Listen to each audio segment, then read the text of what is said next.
বউকে রাখবেন বুকে, মাকে রাখবেন মাথায়।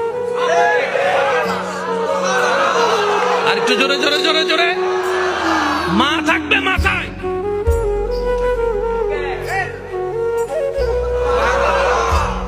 তো বুক আর মাথা তো এক নয়। জোরে জোরে বলেন না, জোরে জোরে বলেন না।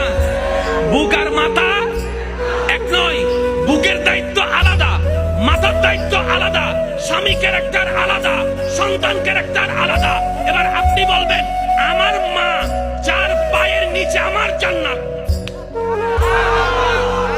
বুঝবেন, আমার মার পায়ের নিচে আমার জান্নাত, কিন্তু বউয়ের পায়ের নিচে তো আমার জান্নাত নয়। ও বউ, তোমার জান্নাত আমার বুকে, তুমি আমার বুকে আসো, আমরা দুইজন মিলে মার পায়ের নিচে যাই। আর জামিলা আছে